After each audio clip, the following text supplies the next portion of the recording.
uh, we all must have a very sort of impartial state of mind. We are not trying to make you attain enlightenment right now. We just want you all to understand. This is the absolute necessary thing. I want to repeat this every time I have this class.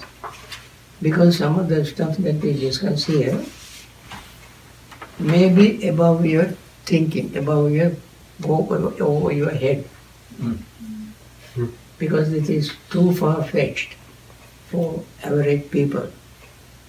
But it is absolutely necessary for us to understand. One day, perhaps, we might be ready to grasp the meaning of this in our life. This Dhamma is not very, on the one hand it is very simple, on the other hand because of our complicated state of mind, it is very difficult. I want to make this warning to show you to.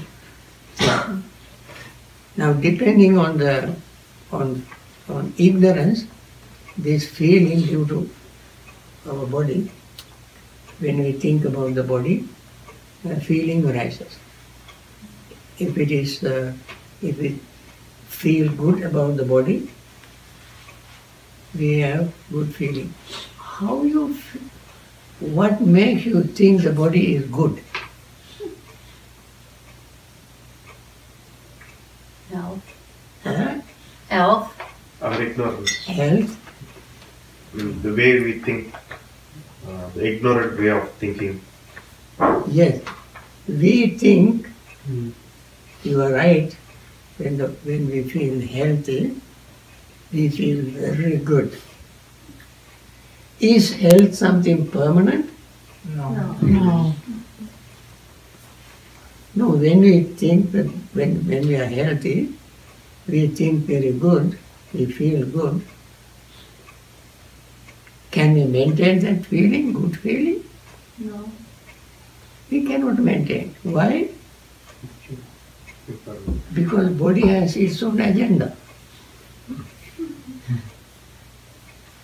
Morning when I get up, I feel very good. But some people when they get up in the morning, they feel yucky. They even cannot talk to somebody. Towards the evening, my good feeling in the morning is gone. So, because of my body, I feel good at one time, bad at another time. This is because of my ignorance. What is ignorance? I am not fully aware of the fact that this body is changing. It is 100% true. Similarly, there is only one factor. This discourse you can find in Anguttara Nikaya called Cetana Sutta. Cetana Sutta. Thought of thinking that makes us feel good or bad. Thinking makes it so. Shakespeare said, there is nothing good or bad. Thinking makes it so. And we think this way or that way because of our ignorance. Otherwise, we always will be in equanimous, peaceful state. Okay? Then, when there are words, due to thinking of words, internal pleasant feeling and unpleasant feeling arise depending on ignorance. When there are words, we always have words. When we verbalize something, if it is very pleasant, we have pleasant feeling. If our words are not very pleasant, within the family, among friends, among people, we feel very bad. So, somebody said, I think when we are alone, take care of your words. When you are with people, when you are alone, take care of your thought. When you are with people, take care of your words. Even when we are alone, we have to think very carefully about our thoughts, because what we think, we utter. If we think of somebody, something about somebody all the time, while thinking we have unpleasant feeling. If we think of somebody with a good feeling, in a friendly way, we will have a good feeling. So when we think, I'm going to say such and such to so and so. During that period, while we are formulating our words, depending on our thinking, we experience pleasant feeling or unpleasant feeling. Even that is due to ignorance. Why is that? Because we don't know what we are going to say, how it will come to our lips, from our mouth, and what kind of repercussions will there be once we utter it. We cannot plan in advance to talk to somebody. All depends on that situation. So you cannot predict in advance how we are going to talk and what we are going to say. Even though we plan, it may turn out to be something different because things are uncertain, unpredictable. This uncertainty, unpredictability cannot be known in advance. That is our ignorance. Okay, when there is mind, due to thinking of mind, internal pleasant feeling and unpleasant feeling arises, depending on ignorance. The mind is the devil workshop. We don't know what the mind does. But we think so many things. I mean, there is no end to our thinking. And depending on this thinking, pleasant feeling or unpleasant feeling arises. Only we, each and every individual, know it. Nobody else knows. Nobody else knows what we think. Nobody else knows how we feel. We always don't think in a right way, in a factual way. Because what we think is speculative. Suppose I want to think of you. I think, he is thinking like this. He is doing such and such. He is talking. I really don't know. It is my own fabrication in my own mind. But you have completely different way of thinking, different way of different attitudes and so on. I know nothing about you. But in my mind, I think about you. So the thinking makes us pleasant or unpleasant depending on our degree of ignorance. So Buddha said, either by oneself bodily volitional formations are accumulated, depending on which internal suffering or happiness arises. By oneself, that means individual, each and every individual. Bodily volitional formations. Oneself, bodily volitional formations accumulate. Thinking of my body, I have a sort of desire to think about me. And that turns out to be my volitional formations, thinking about me. My achievement, my success, my pride, my this, all sort of things about me and me, mind, I think. And depending on which internal suffering or happiness arises when I think about myself. Or others cause to accumulate bodily volitional formations depending on which internal suffering or happiness arises. Sometimes we think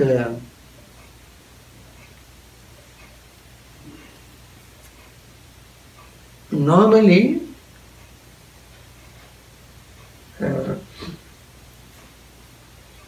some people say, such and such a politician, there's such and such a thing, it is so nerve-wracking. The nation is going to dogs.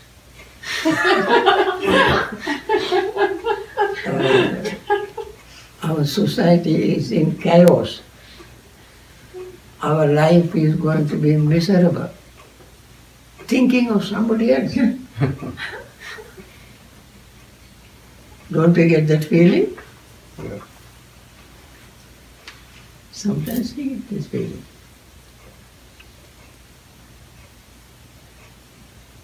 And therefore, this volitional feeling that creates pain in me or pleasure in me depends on somebody else.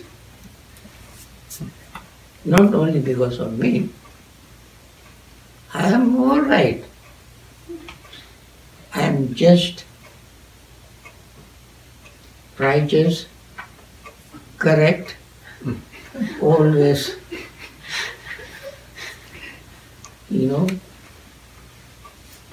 very good in every sense. But others, not so. I am always right. I am right. Everybody else has problems. They speak like this, they walk like this, they behave like this, they think like this, they dress like this. So many things I find in others. But me, everything is okay. So, because of my ignorance, I create my suffering. Or, if I have a different attitude towards everybody else, I create my happiness. For instance, I think I want everybody to be peaceful and happy. When I think of that, when I think of those thoughts, I feel happy. But anytime I think of anybody's shortcomings, problems, weakness, fault, I feel unhappy. So therefore, not only thinking of me, but thinking of others, we have feelings. Or knowingly bodily volitional formations are accumulated, depending on which internal suffering or happiness arises, or unknowingly bodily volitional formations accumulate, depending on which internal suffering or happiness arises.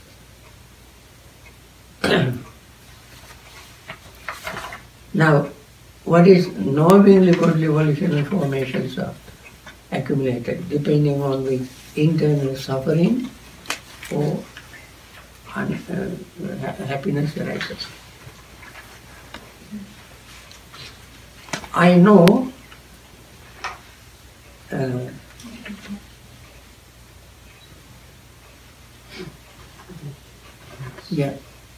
in the handouts you don't find this. This is additional information I got because this is a very long description. It's difficult to make copies of all of them. I just want to talk about feelings. So, internally,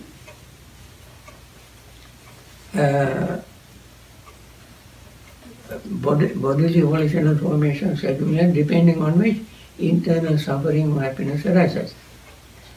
Knowingly, this is interesting.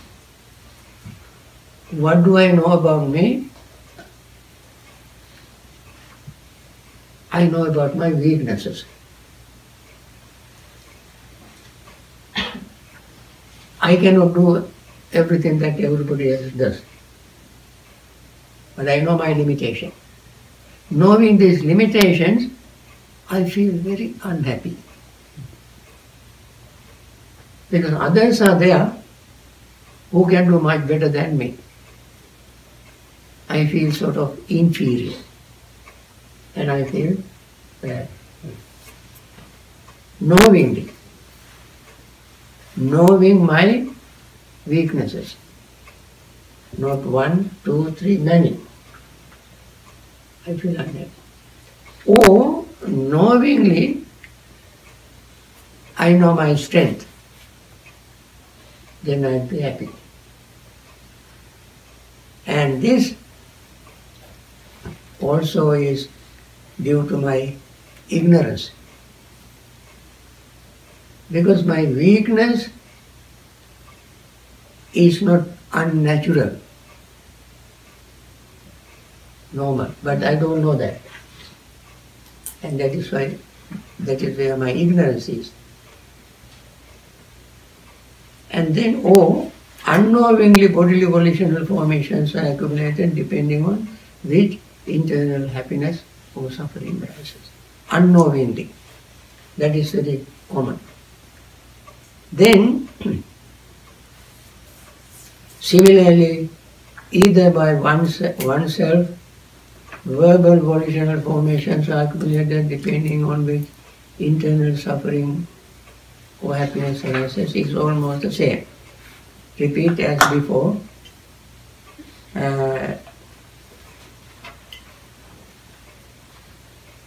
So ignorance follows all these states.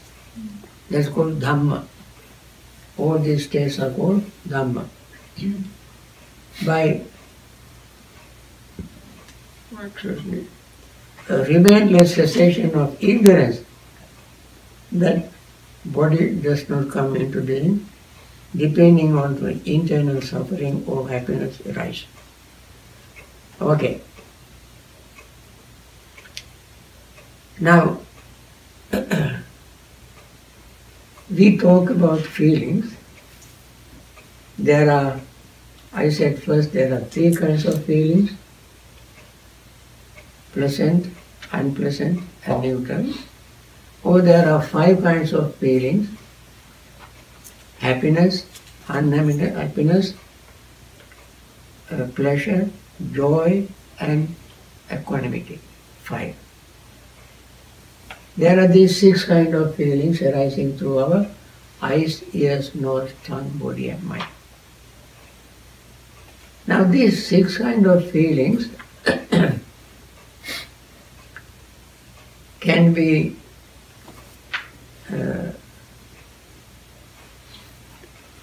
multiplied by 3, the past, present and future. So then we have 18. These 18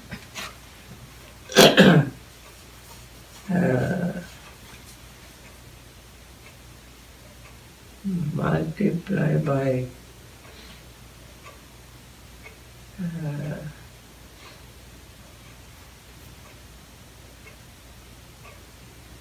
36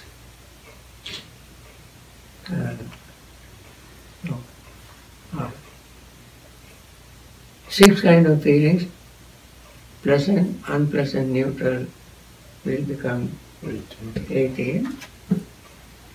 18, I think due to internal and external, multiply by no. It's totally 3 type of feelings: pleasant, unpleasant, and neither pleasant nor unpleasant. Right. And then 6 types of feelings arising through each of the modes. Yes. And 3 times 6 is 18. And then we have 3 types of feelings that is arising future, past, and present. 30. So 54. And then again another 2 types of feelings arising through internal and external. So it's 108 feelings. Yeah. So eventually we will have 108 kind of feelings. 108. Now, these are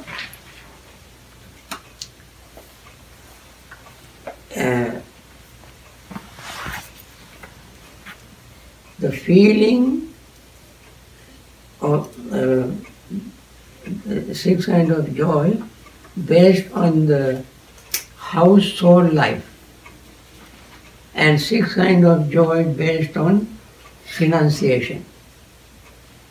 There are 6 kind of grief based on the household life, and 6 kind of grief based on renunciation. And there are 6 kind of equanimity based on household life, and 6 kind of equanimity based on renunciation. Okay. Now how come that happened?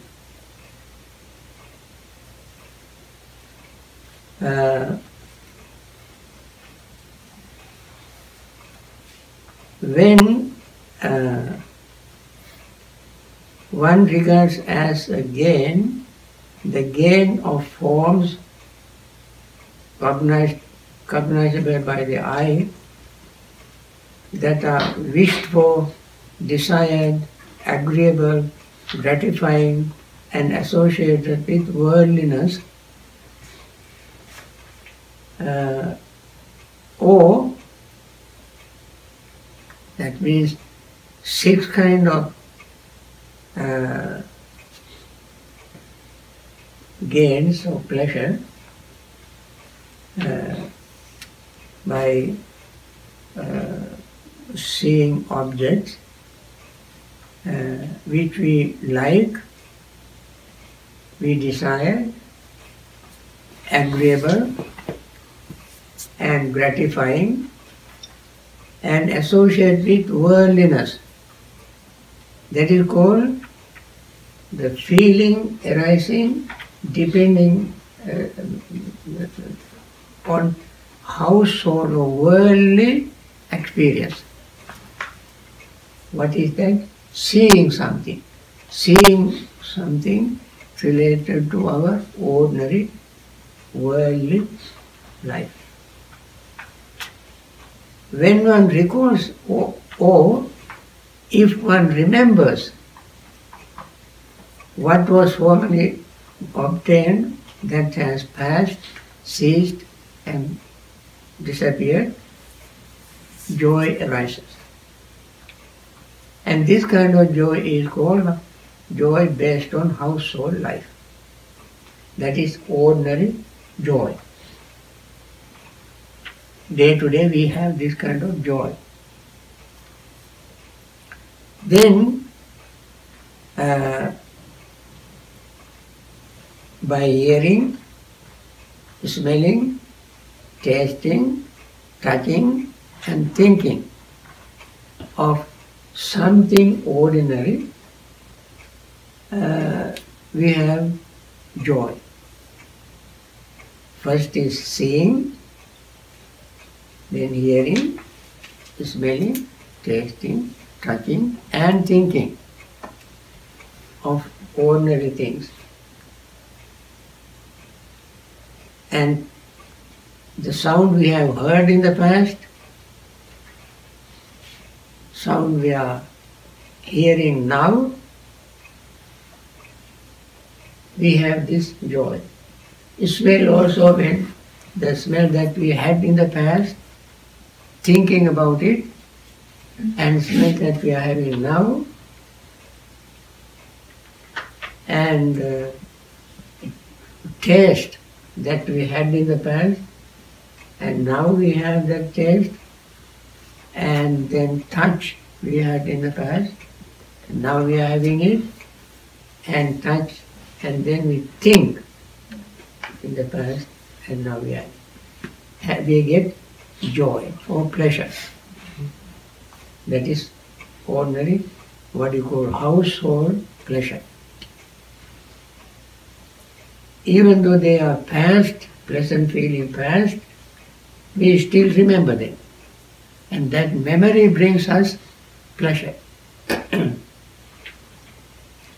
is called the joy arising, sixth kind of joy arising through our six senses, and they belong to household, ordinary. Pali word is very, very simple. Samisa. Samisa sukha. Samisa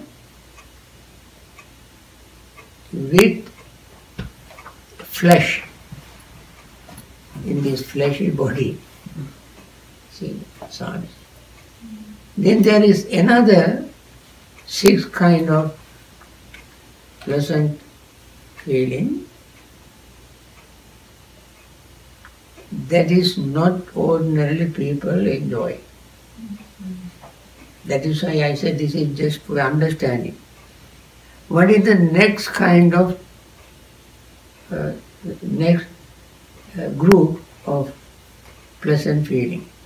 That is called pleasant feeling of renunciation. How does that happen? Seeing, we take only seeing first.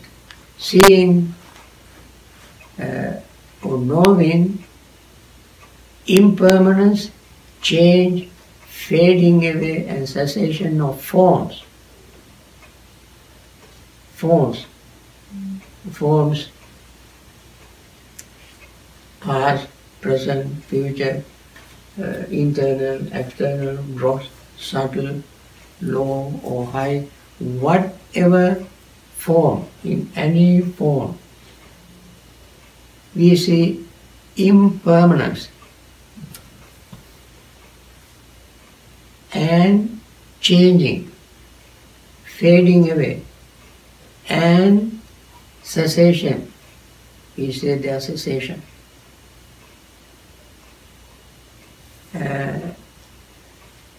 So one sees as it actually is with proper wisdom.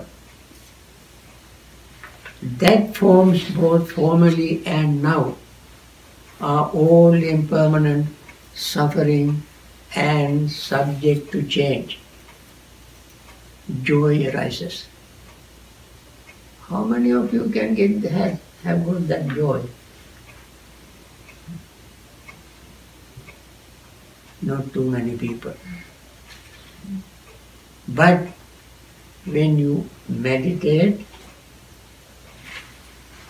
honestly, sincerely with mindfulness, with clear comprehension, you definitely will see the form is changing.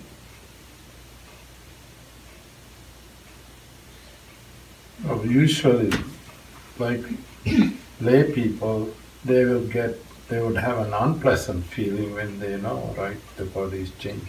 That is because of the ignorance. Right. Now, that is why I say, in fact, whether it is lay people or monastics, when they really, honestly, impartially see internal changes within themselves, this is a very great awareness. There arises joy because the unpleasant things change as well as pleasant things. Unpleasant form, unpleasant appearance change as much as the pleasant one. So there is no difference. There is no difference. When one sees this with wisdom, one would not have grief. One would rather have joy, because this is universal truth, not something particular to me. It is universal. Can I ask a question? Yeah? For the ordinary joy, when we recall things in the past, it's never, it's always error. It's got some error in it. It's somehow veiled by, I don't know the Pali word, just like avidya, the veil of ignorance. Yeah. What we remember from the past is not exactly how it happened. There's always that veil of ignorance that is somehow distorting the joy. But when we have the joy that comes out of renunciation, when it's just the level of the joy, is there still some veil of ignorance that's there? Or is the veil completely removed when you go to the level of absolute happiness?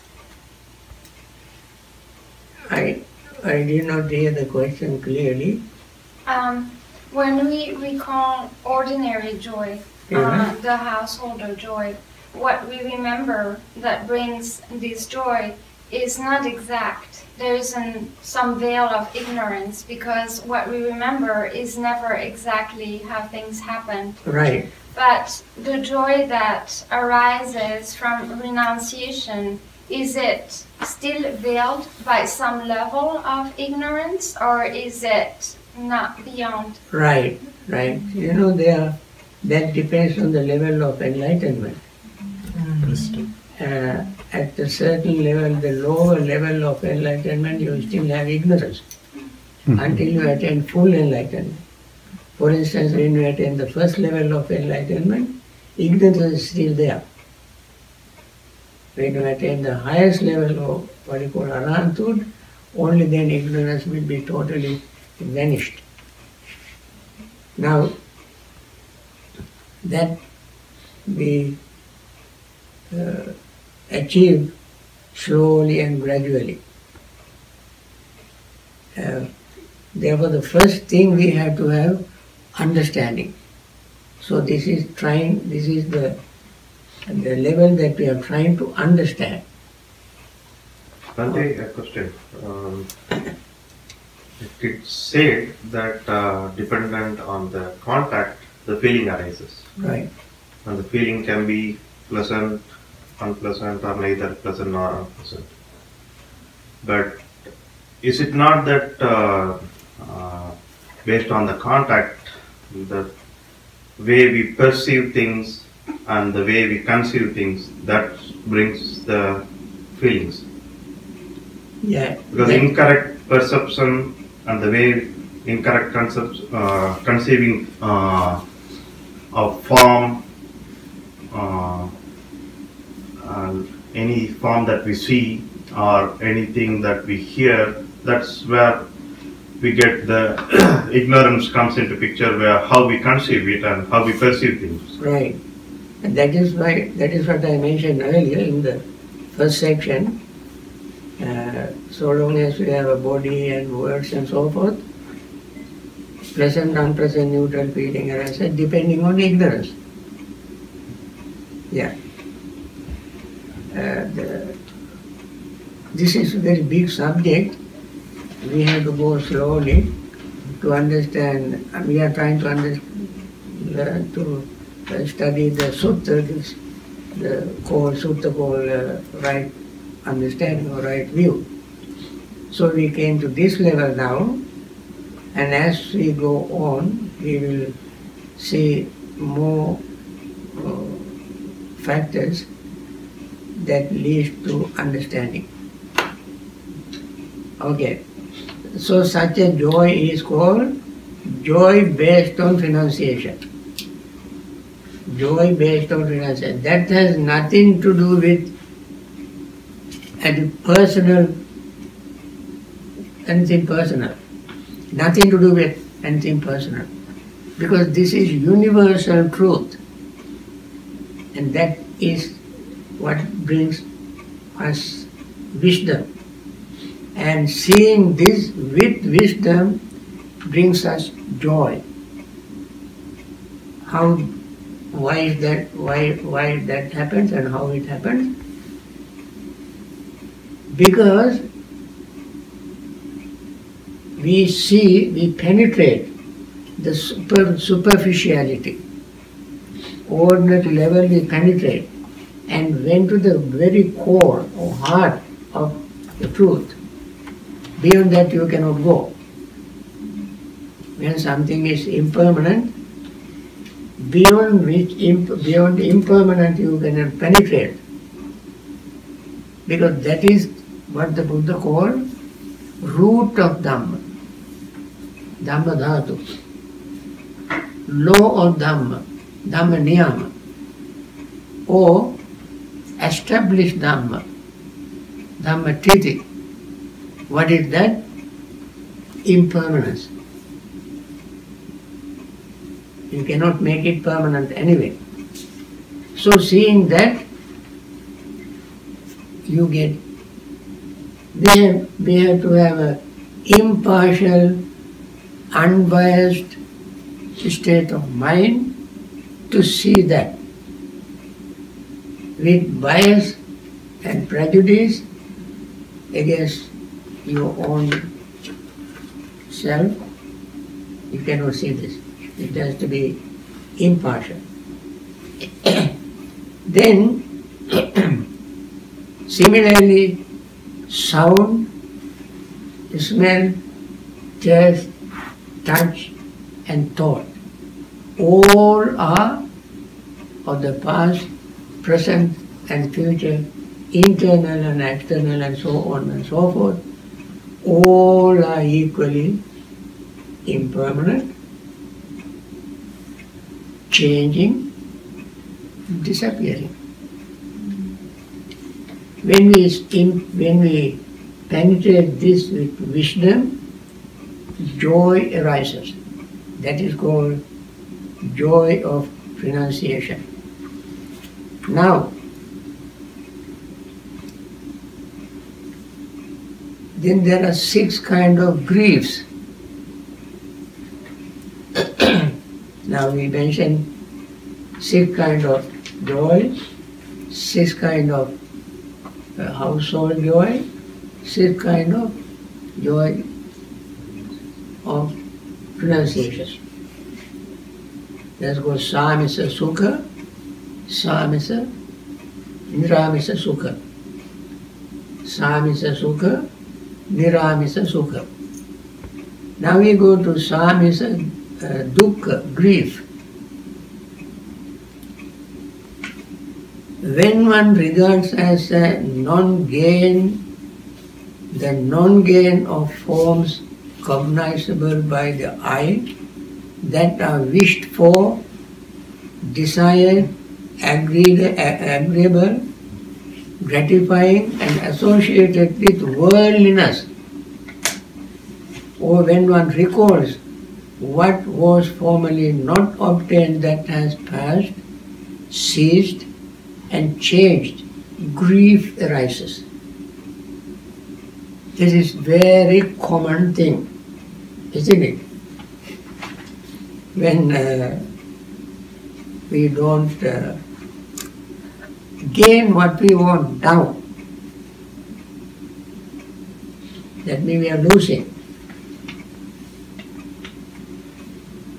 Or we don't gain what we wish, what is agreeable to us, what brings us some gain, prosperity, reputation, and so forth and so on. We don't get it. We wish to get it, we try to get it, we don't get it. Grief arises. This is very common thing. You don't need any explanation. Every single day you encounter this kind of grief.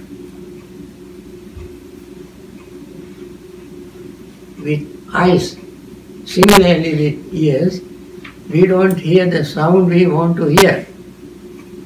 We want to hear that, you are beautiful, you are handsome, you are young looking,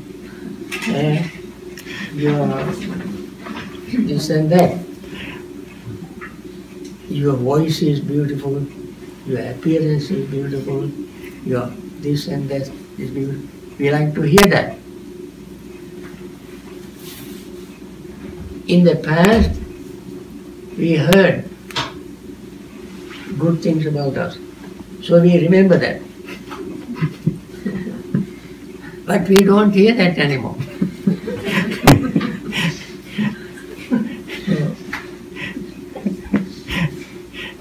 So, we like to hear certain songs, music. We don't hear that. We go to the concert and instruments are malfunctioning. You know, the artists who are coming to perform are sick. We will be disappointed. So, it's the speech. You want to hear very beautiful, pleasant speech. You go there, the speaker has sore throat. And his speech is very interrupted because the PA system doesn't work. Or something or other happens, the speech is not acceptable. And so forth. Seeing, smelling, we want to smell something very pleasing, but we smell of a dead body. The taste, we want to taste what we like, but the taste appears to be very unpleasant, and so forth. Touch and thought. From all these things arise grief. We are not looking forward to those things. They happen. And this kind of grief is called household life. Grief on the household life.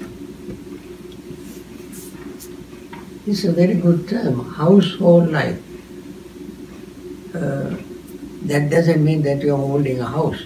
That doesn't mean that only you, those who are living, or those who have what you call landlords.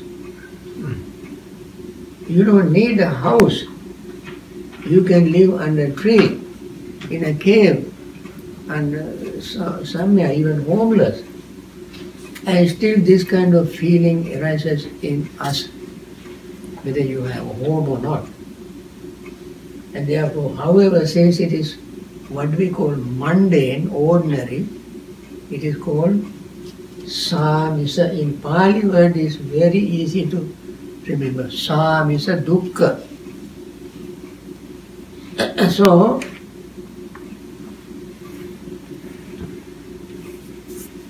Similarly, to ICS and so forth, we have samisa, household, the grief based on household life.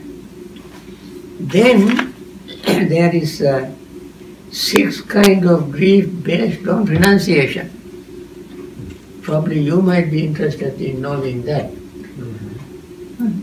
Because you don't need any explanation about the grief arising depending on household life.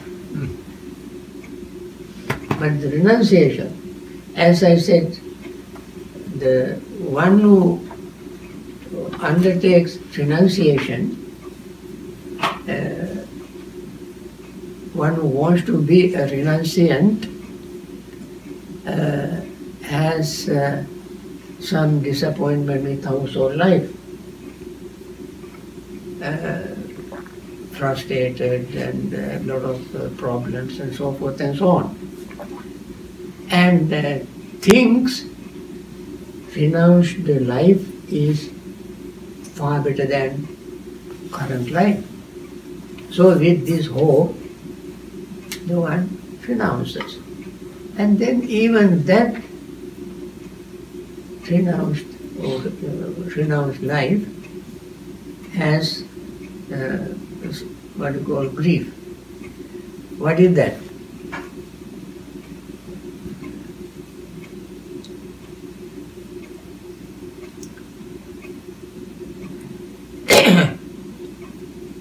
He or she practices, as I mentioned earlier, meditation, mindful, with clear comprehension, following all the rules and regulations, disciplined quite well, and the practice is very consistent, following the instructions given by teachers. Everything he follows according to the book, without breaking any rule. But one sees as it actually is, with proper wisdom and from both formally and now, are all impermanent suffering subject to change and so forth. And yet, he is in the same place. No progress. Doesn't that happen to people? When they meditate? In the same place. No improvement. However, such a person will think not only that not attaining higher stages makes the person unhappy, or grief arises not only because of that, but he or she thinks, when shall I enter upon and abide in that base that the noble ones now enter upon and abide in? I can see some of the noble people who have practiced this and have attained high levels. I am at the same place where I started. So he thinks, when can I gain that state? When can I reach that state? That thought makes the person unhappy. Grief arises. Grief arises. But that grief is much better than household grief. Why is that?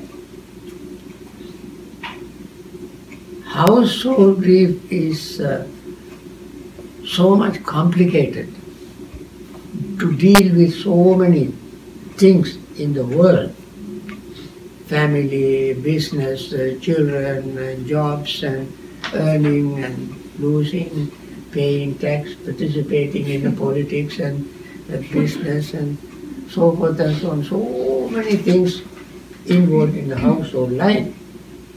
But in the renunciate life, one has to deal with only what one experiences in regard to impermanence unsatisfactoriness, impermanence and change. And dealing with the practice, not so many outside things, dealing with the practice. It is better because when that person sees that person has this kind of grief, the person will not be discouraged. Person will have a what you call spiritual urgency. Person will think, he can attain it, I also can attain it. So person will have some pride. I also I am young, I am practicing, I am not breaking any rule, I can do it. I can do it. If so and so can do it, I can do it. That kind of spiritual urgency arises in him or her to attain that state. Therefore, the grief of renunciation or grief based on renunciation is far better than the grief based on household life. But householders can have the same feeling too, right? But they have to deal with so many other external things. But renunciation has to deal only with oneself. I see. So the word grief in this sense is the same as disappointment? Right, that is disappointment. Okay. But the person has made a commitment to enter the renounced life. And therefore the person thinks, well, I have given up so many things. Now I am practicing this, I am doing everything right. I have not attained it yet. But other fellow practitioner has attained it. And in the past they have attained it. Therefore, I should be able to do it. So the person will become more courageous, more enthusiastic, and push a little harder. And that is worth trying. Worth trying. Because in household grief, no matter how hard you try, there are always somebody else ahead of you. And competition is there. In the spiritual practice, nobody is there to compete with you. Yourself. Because nobody is going to pay you more if you attain it. In household life, there is some incentive, carrot is there. You are trying to get it. But renunciant life is 100% personal and must achieve through personal perseverance. So Bhante, renunciation is something like becoming a monastic? No. Becoming a monastic is a Part of it. I mean, that is not something must. That is, one can, when the mind is ready, one can gain there. But as a householder, they can practice renunciation. Practice. I see. The practice of renunciation. Now, that is the grief. Now, I said three kinds of feeling. Pleasant, unpleasant, and this is called not neutral but equanimity. Equanimity. In a household life there is an equanimity. 6 kind of equanimity based on household life. What is that? I mentioned only one, and by then others, from that you can understand. So the rest are implied. I first expressed one. In each case I take only one, others are implied because all refers to our six senses. On seeing a form with the eye, equanimity arises in a foolish, infatuated, ordinary person, in an untaught, ordinary person who has not conquered his limitations or conquered the results of actions, and who is blind to danger. So, such equanimity as this does not transcend the form. That is why it is called equanimity based on the household life. Now, equanimity in the household life is something negative. Because you tried, no results. So finally you give up. Just like sour grape situation. That time you have equanimity. Doesn't matter how much I tried, I cannot gain it. But I thought equanimity was one of the divine abodes.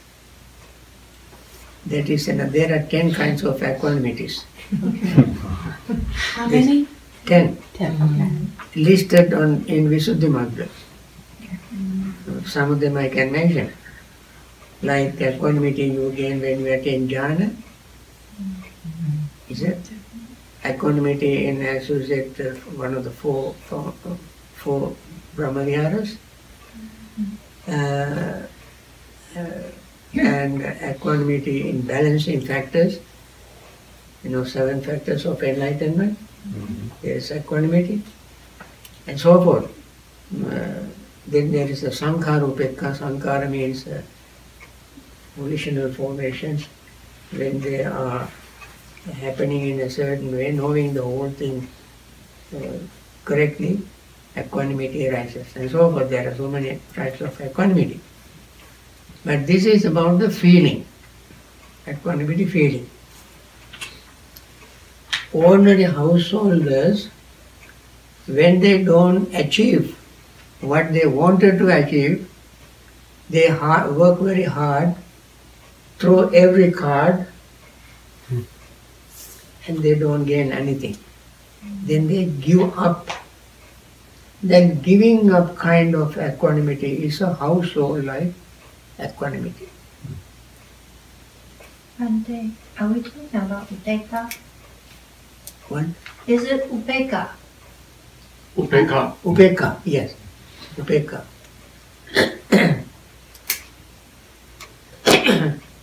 So, this is with seeing, with object that we see with our eyes. Similarly, it goes with hearing, smelling, tasting, touching, and thinking, and so forth. Then there is another equanimity called the equanimity, or 6 kinds of equanimity based on renunciation. Probably you might be interested in knowing that. That is, again by knowing impermanence, change, fading away and cessation of forms with eyes. One sees as it actually is with proper wisdom that forms both formerly and now are all impermanent, suffering, subject to change. Equanimity arises. That is what is called equanimity based on seeing impermanence, unsatisfactoriness and changing. That is, there is nothing to excite. everything is always happening the same way. You can do nothing about it. You can do nothing about it. Whatever we try to do about it would make us foolish, because we cannot do anything about it. For instance, impermanence, you cannot do anything about it. So, that equanimity is wholesome equanimity. The mind is balanced. Neither pleasant nor unpleasant, neither good nor bad. Everything has the same characteristics, and therefore the person remains peaceful. When we see true equanimity, true impermanence and so on, the person remains peaceful. And the other equanimity, household equanimity, makes the person indifferent. What? Nuts. Nuts. Yeah? Makes the I person say nuts. go nuts. Crazy. Crazy. But this equanimity makes the person peaceful. So, I think that must be enough for today's talk on feeling. On this there are more things to say about feelings, but for today that's enough. Now, Pali words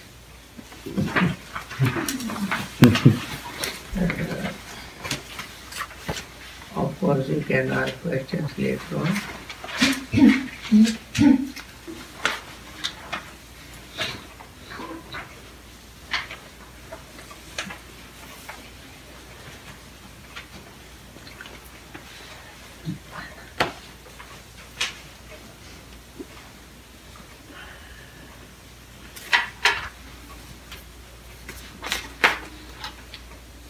Okay.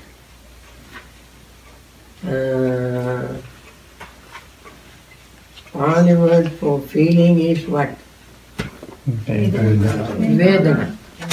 Vedana. So, I think we all have learned these words somewhere. Okay. Vedana.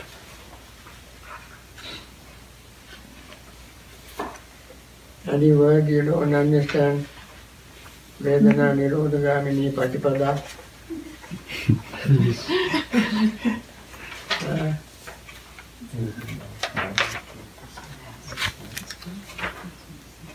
Okay. How about Ujugatasa, Bhante? What? I don't know if I'm saying it correctly. Ujugatasa? Ujjugata? Where is it? Uju. Number 2 in the fourth line. SammaDitthi hoti ujugatassa ditti. Ujjugata asti ditti, I see. I think we have discussed this earlier. SammaDitthi Ujugatassa ditti. Ujjugata. Uju means straight. Gata means born. That means became straight. Ditti is views. Yeah.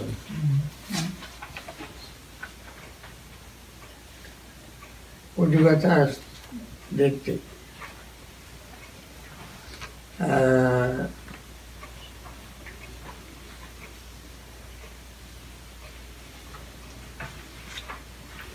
Now, Sota Sampassaja, we learn first Chakku Sampassaja Vedana. Chakku is eyes, Sampassaja means born. The Sampassa means contact, Ja is born.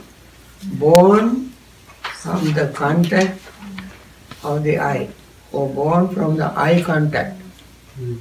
Chakku Sampassaja Vedana. Sampassaja means Jati, bird.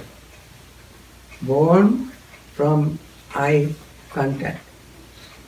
Then next one is Sota, is hearing. Sampassaja means born from contact. That means born from ear contact. Then Ghana Sampassaja. Ghana means nose. Sampassa, contact. Ja, born. That means born from the nose contact. Vedana. Then Jivha Sampassaja Vedana. Jivha means tongue. So the feeling born from the tongue contact. Then Kaya Sampassaja Vedana. Kaya means body. Sampassaja contact. Born from the body contact. Then Mano Sampassaja Vedana. Born from the mind contact. Now, I mentioned in the last class, the Vedana is not in any object. Feeling is not in any object.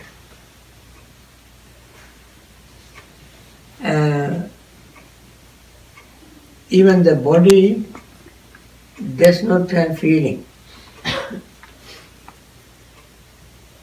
Feeling arises only when there is mind, consciousness, and 2 or 3 things coming together. Always feeling arises, 4 things coming together. Contact comes from 3 things coming together. What are the 3 things for the contact? Senses, sensory object, and consciousness. When these 3 things come together, contact arises. We will discuss contacts next time. So the feeling is not in any object.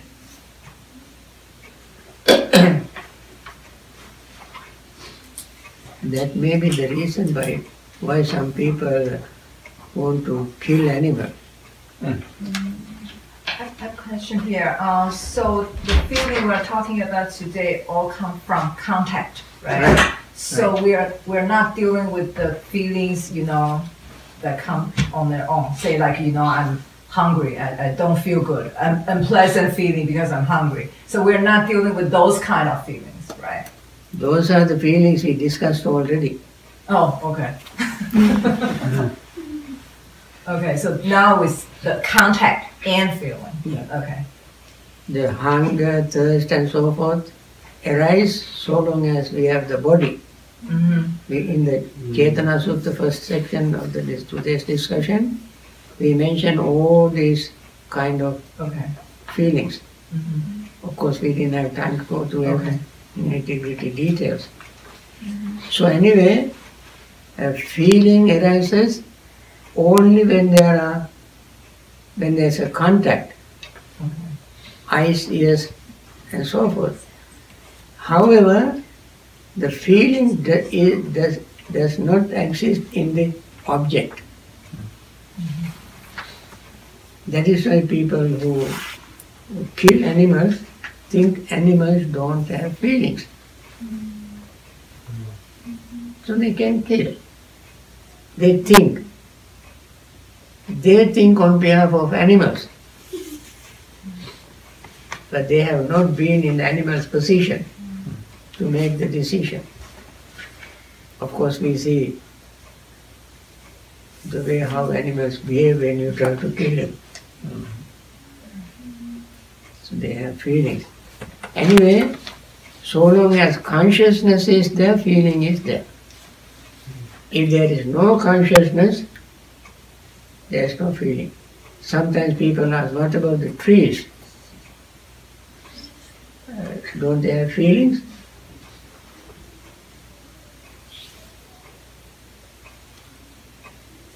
They have no consciousness.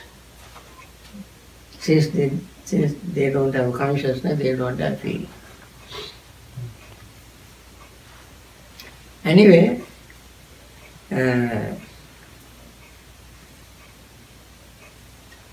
next section we discuss phassa, the force of feeling, depending on what feeling arises. Bhante, in this Vedana it uses mano, whereas Tanha uses Dhamma, Tanha for mind objects. So why is there a difference? Mano object is Dhamma. That means mental objects are Dhamma. Okay. The word Dhamma is very, has many meanings. The word Dhamma has many meanings. But all the meanings can be conceived by the mind. Any object that we have seen, heard, smelled, touched, and so on, becomes mental objects. Yes. When the mind can think of even something which is not even born, mind can think. And therefore whatever the mind can think is its object. Sometimes they are called mental objects or mental contents.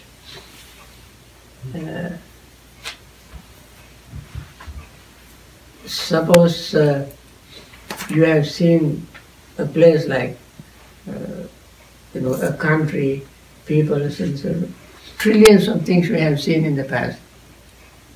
We close our eyes, we remember all of them. Those are mental objects. But when we visit, they are eyes, objects of our eyes. When we hear a sound, they are object of our ears. And nose, tongue is open. But later on, the second time, after that, your memory of all these things becomes your mental object. So the mental objects have more variety, countless things that have come to our other five senses. Plus imagining, visualizing, fantasizing, daydreaming, all these become mental objects. So and they all are called Dhamma. Bhante, where is the contact then? How do you explain the contact for mind objects? I will discuss this Another time. in the next class. Okay. And because the next class is on contact, Phassa. phassa. Yes. I will discuss that with something that we have not heard of contact. But today I don't want to start that because it is also another. Right. At least No, it's you know, okay. it's Yeah. better.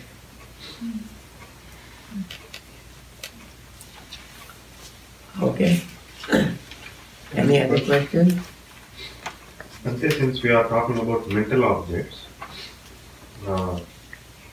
like you mentioned, whatever we experience something that is agreeable, that is likable, that we enjoy, that gets stored.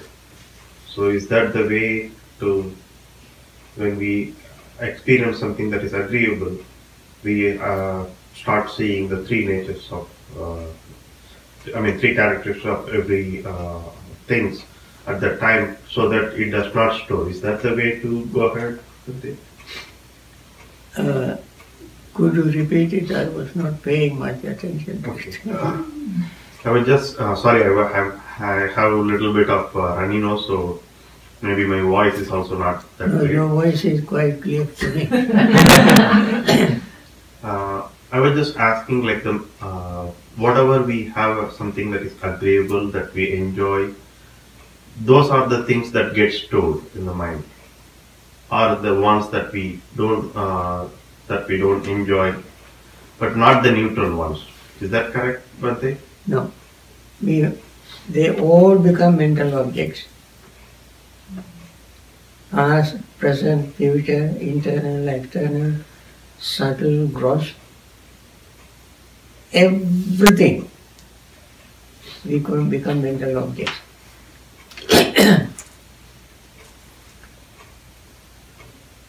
And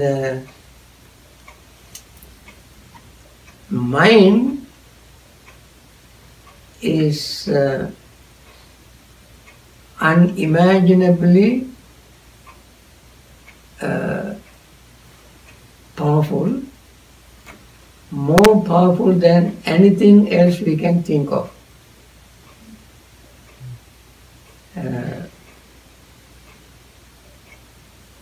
Chitta is called mind. Mind is called chitta. Chitta also is called picture in Pali. Chitra in Sanskrit. When you hear the word chitra, some people who knows Sanskrit can relate to that. Chitra. One day Buddha said to monks, have you seen charana chitta? Charana means moving, pictures. That means movies. Have you seen movies? Those days there were no movies. But there were kind of pictures that you can take from place to place and show like a show. And that's called charana chitta. Charana chitta.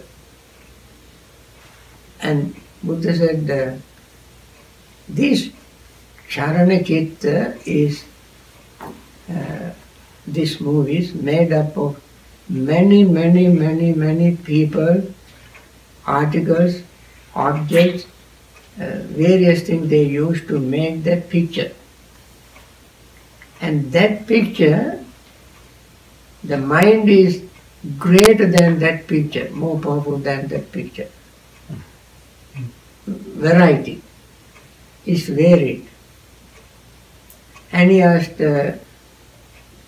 animals in the world are more variety are there among animals. I mean, there are maybe trillions and trillions of animals of all sorts. The Buddha said mind is even more powerful than all these animals. It is 100% true even today. Everything we have now, you see, computers, internet, this and that, I mean, countless things that we have, all are mind created. The mind is so powerful that it can create anything. So the mind is a creator. Because mind is the most powerful thing. And therefore all these that mind creates are mental objects. They are all called Dhamma. This is Dhamma eventually appears like this in this form. Hmm. But because this is what you create in the mind and keep improving. All these more steps of improvement, mental objects. The steps of improvement is mental objects because you have to think how to manipulate objects. Either figures, digital, mostly these days everything is digital.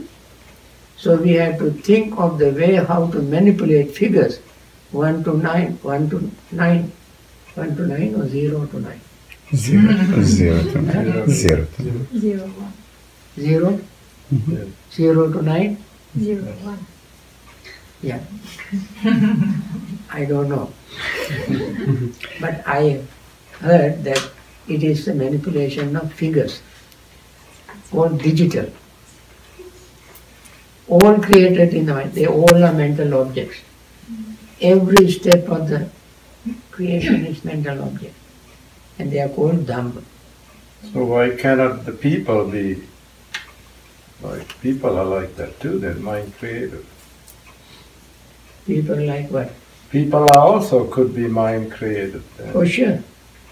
We all are created by the mind to be like this. Yeah. I think this is enough, eh?